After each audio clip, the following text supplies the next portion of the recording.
ملکی اور غیر ملکی تازہ ترین خبروں کے ساتھ کے نیوز چینل انٹرنیشنل رک کریں گے دادو کا، جہاں سے رپورٹ کر رہے ہیں ہمارے نمائندے سید سفیر حسین نقوی۔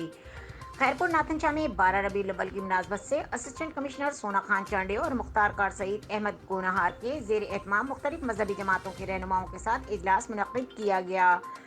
12 ربیع الاول عید میلاد النبی صلی اللہ علیہ وآلہ وسلم کے سلسلے میں اسسٹنٹ کمشنر آفس میں منعقد کیے گئے اجلاس میں مختلف مذہبی جماعتوں کے رہنما سید اظہر حسین، مفتی سید احمد شاہ، سید چٹھل شاہ ثانی، علامہ محمد اسحاق گونہار، حافظ محمد امین جمالی، وسیم شیخ اتاری، نظام الدین لغاری اور دیگر شریک ہوئے۔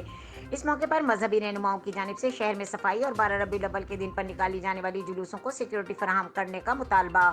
اسسٹنٹ کمشنر اور مختار کار خیرپور ناتھن شاہ نے اجلاس سے خطاب کرتے ہوئے کہا کہ دونوں جہانوں کے سردار حضرت محمد صلی اللہ علیہ وآلہ وسلم کی آمد کے جشن پر عاشقان رسول کے جلوسوں کو تمام سہولیات فراہم کی جائیں گی۔ اسسٹنٹ کمشنر سونا خان چانڈیو اور مختار کار سعید احمد گونہاروں کو مزید کہنا تھا کہ 12 ربیع الاول کے دن کی مناسبت سے پورے شہر کو سجایا جائے گا، جبکہ مسجدوں اور امام بارگاہوں پر چراغاں کیے جائیں گے۔ ہم سب مسلمان ہیں، ہم سب مل کر پروگرام اور تقریبات منعقد کر کے ساتھ میں خوشیاں منائیں گے۔ جشن آمد رسول اللہ ہی اللہ، بی بی آمنہ کے پھول اللہ ہی اللہ۔